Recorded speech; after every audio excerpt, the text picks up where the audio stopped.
Hello everybody, welcome back to అమ్మ వంట channel. ఈరోజు రెసిపీ వచ్చేసి తోటకూర కర్రీ ఎలా చేసుకుందామో చూద్దాం. ముందుగా ఒక ప్యాన్ పెట్టుకొని అందులో ఆయిల్ హీట్ అయిన తర్వాత దాంట్లో కొద్దిగా జీలకర్ర వేసుకోవాలి.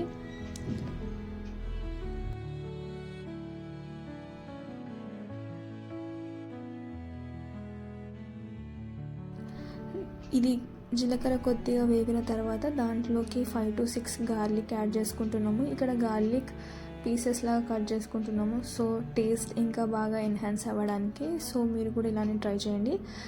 గార్లిక్ కూడా బాగా వేగిన తర్వాత దీంట్లోకి కొద్దిగా ఆనియన్స్ ఇంకా మిర్చి యాడ్ చేసుకోవాలి.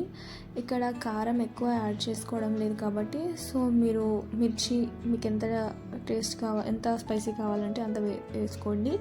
అలాగే తర్వాత మిర్చి యాడ్ చేసుకున్న తర్వాత కొద్దిగా పసుపు వేసుకోవాలి. బాగా ఆనియన్స్ బ్రౌనిష్ కలర్లో వచ్చేంత వరకు బాగా మగ్గించుకోవాలి.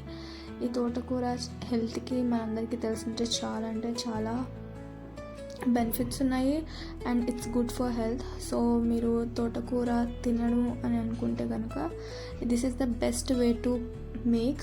సో చాలా సింపుల్. ఒకసారి మీరు ఇలా ట్రై చేసి చూడండి, డెఫినెట్గా మీకు కూడా నచ్చుతుంది. సో ఆనియన్స్ బాగా వేగిన తర్వాత దాంట్లో కొద్దిగా సాల్ట్ ఇంకా పసుపు వేసుకొని అవి బాగా వేయించుకున్నాక మనం ముందుగా బాగా ప్రాపర్గా వాష్ చేసి పెట్టుకున్న తోటకూరను కూడా వేసుకోవాలి.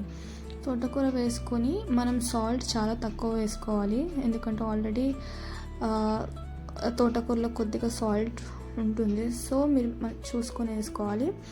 సో ఈ రెసిపీని మీరు కూడా తప్పకుండా ట్రై చేసి కమెంట్ చేయండి. And please do like, share and subscribe to our channel అమ్మ వంట ఛానల్. Thank you.